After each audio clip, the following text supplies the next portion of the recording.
Hi, this is Sheriff Woody from DisneyInfinityFans.com, and today I'm with Tony Beckwith, the founder and studio head of Studio Gobo. Here, Studio Gobo developed Pirates of the Caribbean, and they've now developed Guardians of the Galaxy for Disney Infinity 2. Before we get into Guardians of the Galaxy, do you mind if I had a quick question about your pirate? Pirate, okay? One of my forum moderators, Pirate Stephen, worked on Pirates of the Caribbean ride at Disney for several years, influenced his pirateness. I was just wondering what influenced your, like, not say obsession, but extreme liking of pirates. I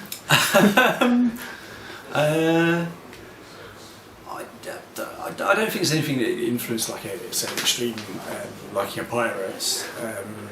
I think I said earlier, I'm a big Assassin's Creed fan, and I was playing Assassin's Creed 3 and there's lots of ship battles, and I was like, well, this is really cool because we're going to put lots of ship battles into Pirates of the Caribbean. I think we were more than halfway through development of Pirates of the Caribbean, and then Ubisoft suddenly announced Black Flag, which is pirate themed, which is kind of like, oh wow, this is a pirate kind of year. But yeah, I mean, we follow stuff like International Talk Like a Pirate Day and all that kind of that's stuff. what I was going to say, because I follow you guys on Facebook and Twitter and things like that, so I just wondering if there's any underlying pirateness in the company that's like... No, we're not pirates in real life. We can't be working in software. Yes, okay. Okay, your team developed Pirates of the Caribbean Place after Disney Infinity 1.0. Is anything specific that influenced the decision for Disney to go with Studio Gobo? Right, so it was kind of like a relationship thing, if you like, because so I used to run Blackrock Studio, which was one of Disney's studios. So back in those days, Avalanche Software, I just knew the Avalanche Software guys really well. In fact, our history goes back even further than that. I'm going back about just under 15 years here, yeah. But when the PlayStation 2 first came out, we were actually working on a Road Rash game for Electronic Arts, and so were Avalanche at the time. But we didn't really know each other back then. But we had this like shared history, if you like. So we've like I say, it goes back a long way, and just because we kind of knew each other, that's how we got involved.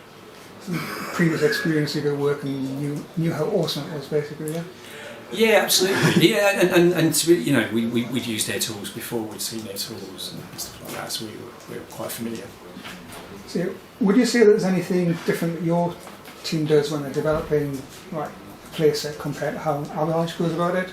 When I was talking to you, developers outside and your guys, they were saying there's lots of Skype goes backwards and forwards. So, is it more of a joint collaboration than a separate project? Yeah, it is. Yeah.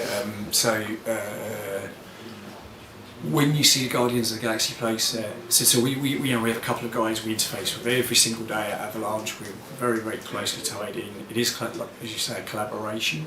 So all the player avatars that you see, so Star-Lord, Groot, Rocket Raccoon, etc., they're actually developed by Avalanche over in the States, and then we just talk about how the combat moves will be and stuff like that. And in our game, when you get to the end of I'm not going to do any spoilers here, but when you get to the end of the Guardians of the Galaxy playset, I don't want to do a spoiler. A lot of stuff you see at the end was created by Avalanche. Cool. In collaboration. When you did the Pirates of the Caribbean playset, sorry from jumping back and forth here, were there any characters almost made it to the playset, like, and then ended up getting cut? Or was there a set idea, like these are the characters we're going to go straight away? Yeah. Like Elizabeth Swann or Will Turner and things like that, were they ever considered to be in it? Or there was probably some really, really early concept work, but there are a huge amount of really rough sketches drawn out on paper. When it's kind of a brain blast, so there's just like loads of stuff coming out. But that would have been like really, really early for Pirates. I mean, we have to lock in the main characters that you can play, the avatars, toys really early, because it takes a long time to manufacture them. Like, Disney sells millions of Disney Infinity sells millions and millions of units, so yeah, that stuff has to come in really early.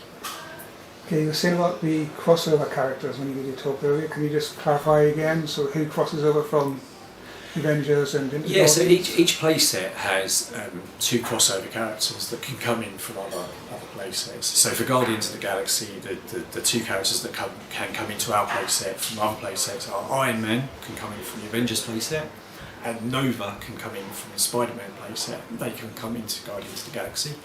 And then from our playset, going back into other playsets, you can play as Rocket Raccoon in the Avengers playset. Yeah, I think it's just an awesome idea, because I know lots of people were like really frustrated in Disney Infinity 1.0 that the only place that can mix together. You know, obviously being in the Marvel universe, it's a perfect opportunity. And Yeah. it's sweet idea. It's a really good idea. Something came out this morning about in the end of the credits for Guardians of the Galaxy, the creators for Howard the Duck are named. Yeah. So do you know anything about a cameo appearance for Howard the Duck in Guardians of the Galaxy? And if so, is he appearing in the Guardians of the Galaxy playset? So. You got me there. I don't know anything about that one, I'm afraid. So, but he's definitely not in the playset. Yeah, I was just sort of dig in case there was anything. Okay, in addition to the actual playset, have you developed any of the toy box games? No, so you know about the toy box metagames. Yeah. There's the Kiln and the other called Asgard. No, those are developed over in Avalanche. So the Kiln is a toy box metagame which comes from Guardians of the Galaxy.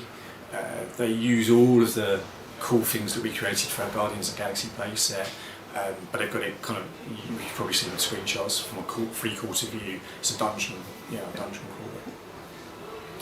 Okay. Of the characters your team's developed, and which one's your particular favourite? Like, if you play in the playset, just play test it and things like that, who's your go-to character?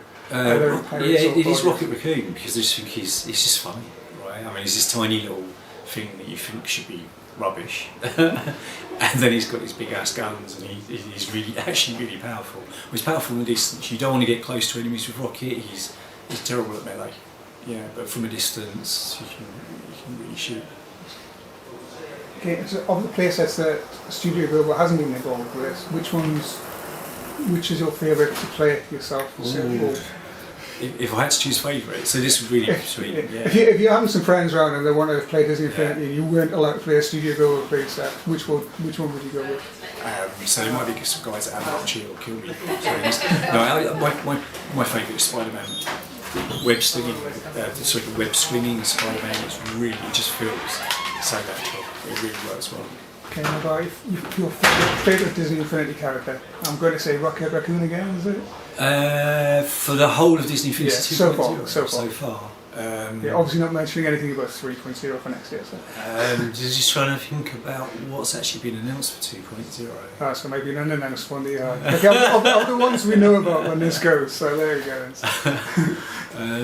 Favourite cat? Actually, I'd tell you what, I think they just announced Tinkerbell, didn't they? Yeah. And I know it's hilarious, but it's funny to fly around with them. Okay. Do you watch the fan created toy boxes at all? Yeah, I've seen some of them. Yeah. Played anything stand out in particular that you like? Oh Christ! Well, yeah, we were actually over in the States back in March it was. So I think there was Tron Week. There was and we were actually judges that week. So we were part of the judging panel. So I can't remember the name of it, but it was the Tron toy box that won that week.